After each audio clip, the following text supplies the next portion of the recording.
We do not provide any legal, financial, tax, business, professional, or even personal advice. We are not lawyers, counselors, experts, or gurus, so any and all opinions that may be shared with you are for informational purposes only. The Association of Private American Nationals, its officers, agents, members, and parent PMA make no warranties, express or implied, regarding the accuracy, completeness, or suitability of our educational materials. Good evening, everyone, and welcome back. Tonight's assembly is called Practical Patriotism. Excuse me, not the assembly, but the presentation is called Practical Patriotism. Um, whether you're a longtime member, a guest, or someone who just found us, this space is open tonight to anyone who cares deeply about the natural law, equity, trust, self-governance, and the reclamation of personal sovereignty in the private domain. I am Jason, and I'm grateful to be here. Over the next 30 or 45 minutes, I'll be presenting some concepts, ideas, information, and a plan of action. I do ask that you hold your questions and comments until the end. We will have a Q&A discussion segment once the presentation is over. Start with a little bit of fun tonight. I'll start with a quick chat poll. What is the single biggest frustration you're carrying right now with the government or the system? Drop it in the chat.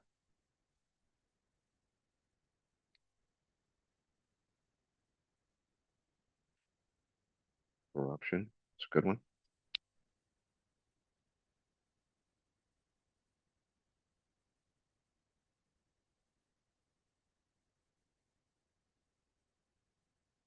Ignored voices.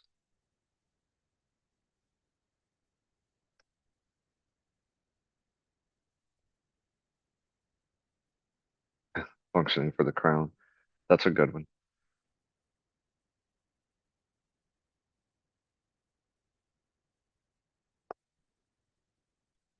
All right. So every one of the feelings are real. And there are a lot more that didn't make it in the chat. You guys have more, throw them in there. Those feelings are shared by millions of people, and we're going to dive into those types of topics tonight. Before we do, just a quick recap from last week. We did have a great turnout. Last week was also a publicly available presentation that we brought guests into. We did have some new members join, several from the Patriot spaces and sovereign citizen type of spaces. Folks looking for a safer path. We also saw some longtime folks re-engage, which was pretty exciting. The Treatises of Trust Part 1 and Ashley's Gibson Book Club created a bit of momentum. We had a pretty good turnout on Sunday. Thank you again, Ashley, for your hard work there. Really looking forward to the next session this Sunday. So, as a reminder, the Gibson Book Club is a weekly event and is open to everyone. We're studying Gibson's Suits and Chancery. There are no dues or membership requirements for the book club. It's open to anybody that wants to do it. We meet Sundays at 4 p.m. Eastern via Zoom. If you would like to receive an invitation and the Zoom link, just drop your email in the chat with the word Gibson or book club or something like that, and we'll make sure you get what you need to join us. Last week, we also lowered the cost barrier for joining the association so more folks can access our educational resources and community. Membership in the PMA is now $20 a year. And just as a reminder, no one in the association is allowed to take any personal gains from dues or donations. All funds are held in trust and are 100% used to provide benefits to our members. The updated agreement is on the website. Treatises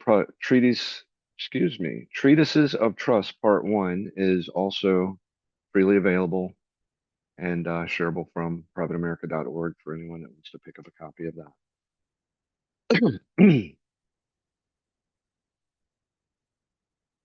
Tonight we're talking practical patriotism. We've been talking a lot about this here and a lot on Tuesday night in the Parent PMA. We're going to get kind of deep into it tonight. Practical patriotism is honoring our natural rights under God peacefully and effectively. Effectively. Complying where it doesn't require sin, maintaining clean hands, building constructive relationships with the public servants rather than creating enemies out of them, and seeking redress the right way um, with the legislation instead of as a defensive strategy in the court system. We're going to validate some frustrations tonight. We'll look honestly at some popular ideas, and we'll explain where they lead, and then we'll launch the Bridge to Resolve initiative. So the system does feel rigged. A lot of folks feel that. I feel it too. Taxes take more than we can afford. Regulations strangle families. Debt traps people through generations. Bureaucracy is opaque. Corruption seems untouchable. And our voices get ignored time and again. That loss of autonomy is real and it is painful. It's why so many good people search for answers. And it's that pain that draws folks to very powerful sounding solutions that we find out in the wild. Infinite money glitches and other schemes that use UCC filings or trust tricks to discharge debt or access unlimited funds. Status correction documents as legal defense strategies. Documents that declare state national statuses and renouncing federal ties. Uh, Even expatriation is something that I've seen out there that folks gravitate towards. Um, Parallel public assemblies that claim land and soil sovereignty, but often materialize as unlawful assemblies. Narratives that urge us to trust the plan and wait for a great awakening to occur to save us all. There are even literal cults out there who promise remedy, but actually prey on honest folks who are just looking for their rights. These types of solutions do feel hopeful because they promise quick liberation, but we have to look at what actually happens more than it doesn't. Real world outcomes.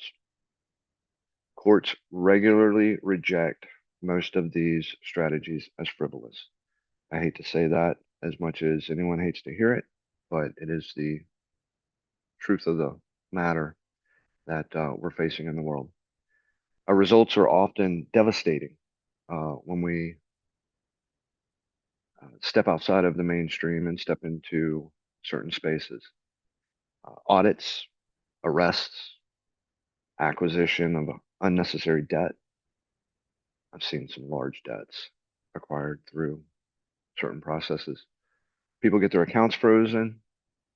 They find rifts in their families and their friends. Uh, some folks even end up in prison. Um, a lot of the approaches that are taken uh, lead to paper terrorism labels. Paper terrorism is a very popular label that the government likes to throw on people these days. It's defined as abusive, frivolous filings that overwhelm officials and courts. I'm going to share two stories to illustrate this. Judy Sellers. These are recent stories, by the way. Judy Sellers wanted to reclaim what she believed was hers. She filed what the court determined to be fraudulent 1099 OID forms. She claimed millions in refunds and even went as far as to place a lien on a U.S. attorney. She thought she was putting them on notice, but what she did instead was got herself convicted of tax fraud and paper terrorism. She was sentenced to 9 years in federal prison. What started as an attempt to gain freedom ended in loss of liberty and resources with no hope for redress.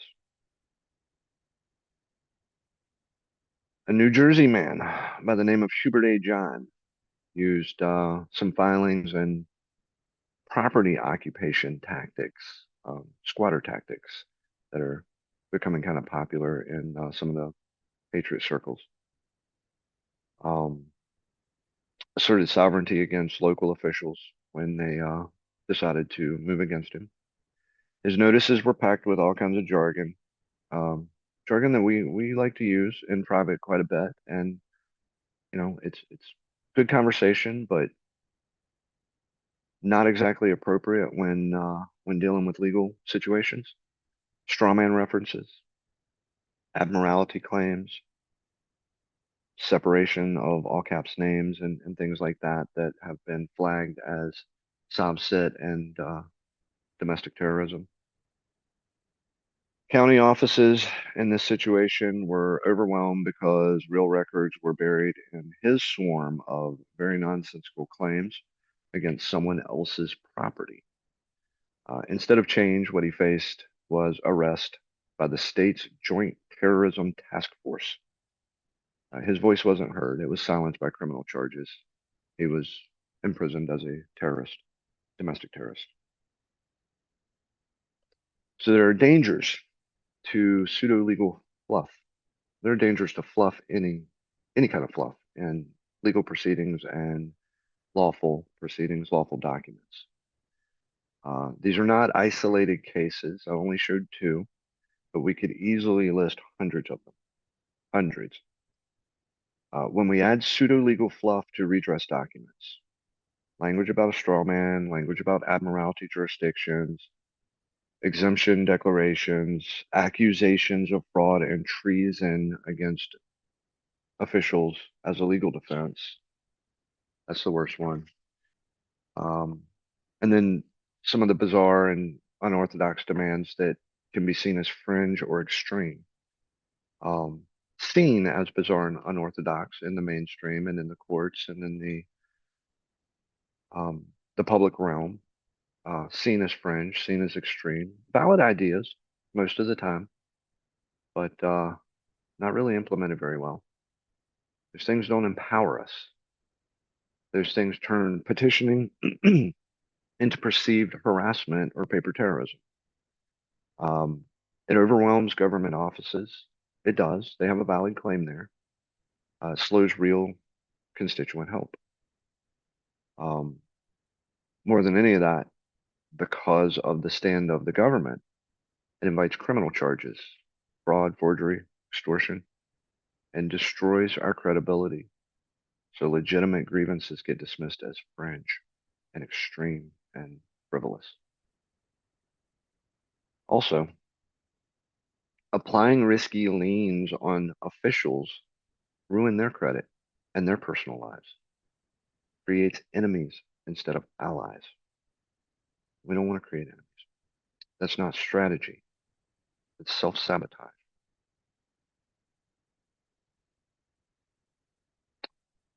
So that brings us to the core equity principle. He who seeks equity must do equity. In plain terms, that means maintain clean hands.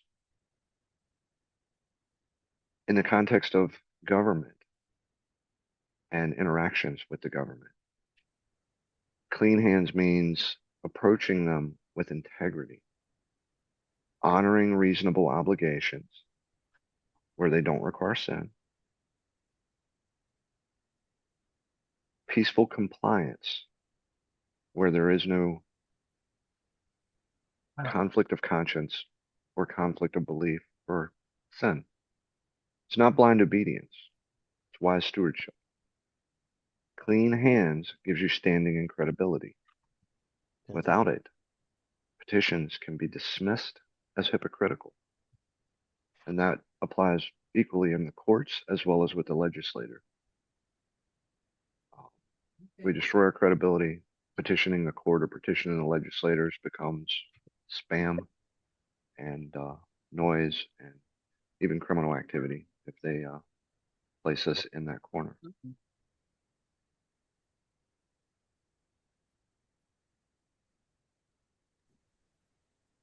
Picture a Virginia farmer facing unfair property mandates. He has a couple options. Option one, he refuses all permits, adds strawman language to his notices, and directly defies officials and local laws. The result is likely going to be liens, fines, farm seizure, and his voice silenced. Sad but true.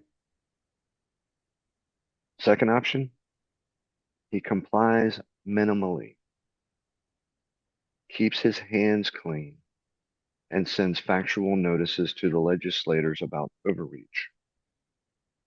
Because he's credible, and because his hands are clean, and because he's complying even minimally to the best of his ability, to the best of his conscience, his persistence, especially when joined by others, leads to a hearing and partial repeal. That's how he finds real relief without personal ruin. Another quick example from our equity history, the widow in the Treatises of Trust didn't defy the seller violently or file harassing claims, even though he was in the wrong. She proved good faith, clean hands, and equity gave her the remedy. Clean hands frees us. It frees our energy for effective action instead of needless battles that simply cannot be won most of the time. The system is stacked. So there are traps that we walk into constantly, and they set us up for constantly. Pseudo-legal fluff in notices. Notices to legislators, notices to courts, notices to neighbors, notices to schools, to whatever. We should avoid language about strawman, abnormality, all caps names, exemptions. Those things are just going to get us flagged. Doesn't mean that those things are wrong. Doesn't mean that the ideas are wrong. It just means that the reality of the world right now is that it gets us flagged as sovereign citizens and domestic terrorists and enemies of the state. No infinite money glitch, legal status corrections, rogue assemblies, and grand juries or passive trust the plan waiting and obsessing. These are also traps. Aggressive filings and personal attacks against government officials is paper terrorism. That is what they call paper terrorism. We file something that is aggressive, that attacks an official personally, especially as a defensive strategy when they're coming after us and we turn around and try to flip the table and call them criminals and we push paperwork at them, they throw us in the domestic terrorism bucket, the paper terrorism bucket.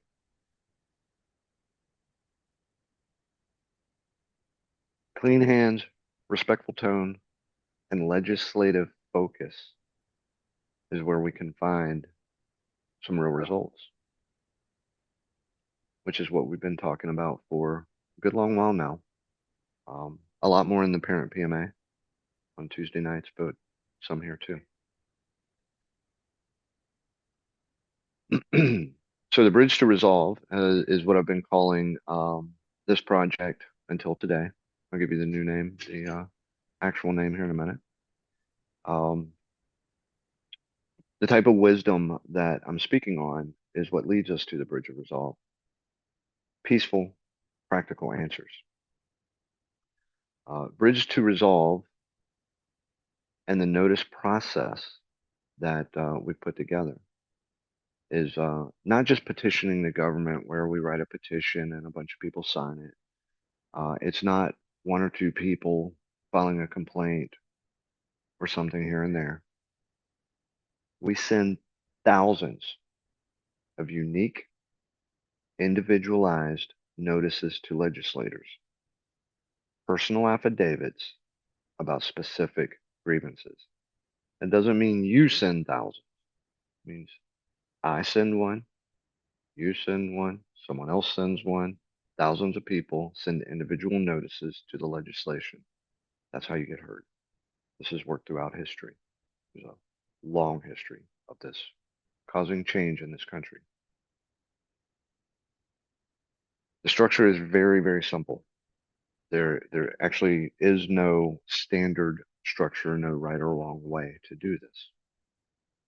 You introduce yourself as a constituent, state your grievance factually, something like the current tax burden is unsustainable for families in my district. You assert your rights respectfully under the First Amendment and the 10th Amendment, usually, and request specific legislative remedy, repeal, hearings, amendments, nullifications, legislative action. And you close politely and sign. No fluff, no threats, no jargon, just your voice, your facts, your request, in your own words. No boilerplates, templates, no repeated, coordinated, same thing over and over and over again. That's paper terrorism. When thousands of people come together and notice the government individually, that is a redress of grievances. That's the right way to do it.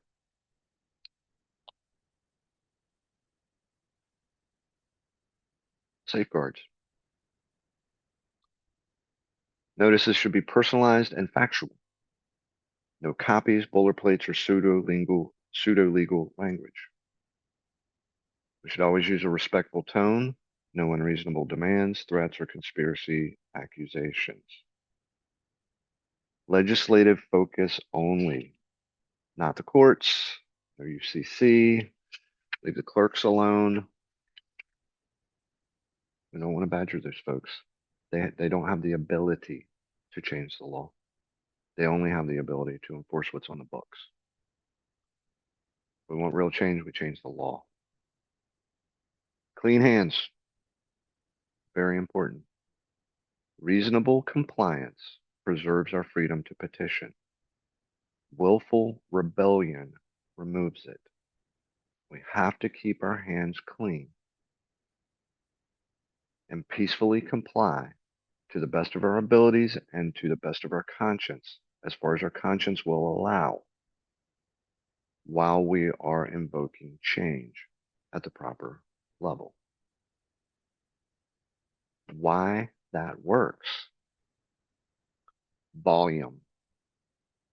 Volume alone of unique notices creates a public record that legislators cannot ignore without risking paper terrorism labels, disruption of government, or anything like that.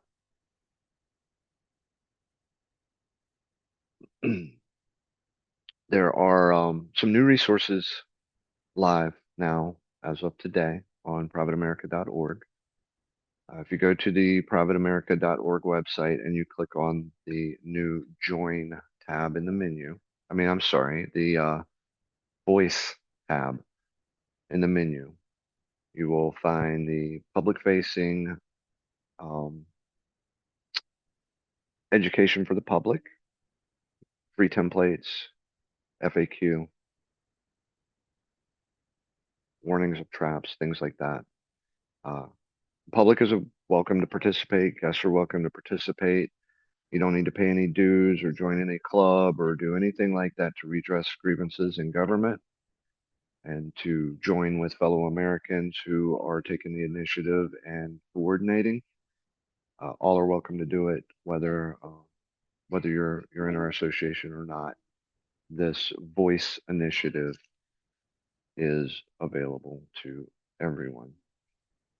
I'll go ahead and pull that website up real quick and show it to you. So the new tab is right here. The page is privateamerica.org/voice. So there's some educational information here about what the initiative is about. There's a little bit of a history about the right to petition, where it comes from, and then some examples of where it's worked in the past. Um, it was part of the anti-slavery stuff that happened in the 30s. Uh, women's suffrage. If you look back into those stories, uh, a lot of action through the 50s and 60s as well. These have been very effective throughout history. A little bit of information about why it matters, and information about best practices, a very simple breakdown of how it works, and some free notice templates. These are very basic templates. Uh, Two of them I'm still working on, and there's a blank template for anybody that wants to use that as well. These are very simple templates. There's instruction in here of how to set it up, how to write it, and how to execute it. And then, of course, there is the FAQ. So frequently asked questions. You click on a question, you get the answer. This is still a work in progress too. We'll be expanding on this as we go. So that's the new public facing content that was published today. And templates are there too.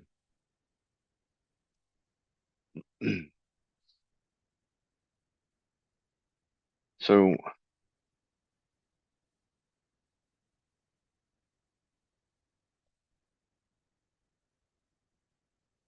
I'm sorry, I lost my place. So if it feels right, if this resonates with you, let's have a call to action. Everyone's welcome to participate. We turn the volume up. We make our voices heard to the legislators. We affect change. Uh, we have some issues that are important to all of us. Some popular issues that I've heard over and over and over again. The two sample affidavits there both have to do with taxes. Rather than arguing law with legal experts in the court, let's just compel the legislators to fix the law. I think that's how we get it done. That's how we've done it in the past. If it resonates with you and you want to have some more fun with the chat, drop a ready or sending a notice if you're in. Um, and we're going to open up for our Q&A and discussion.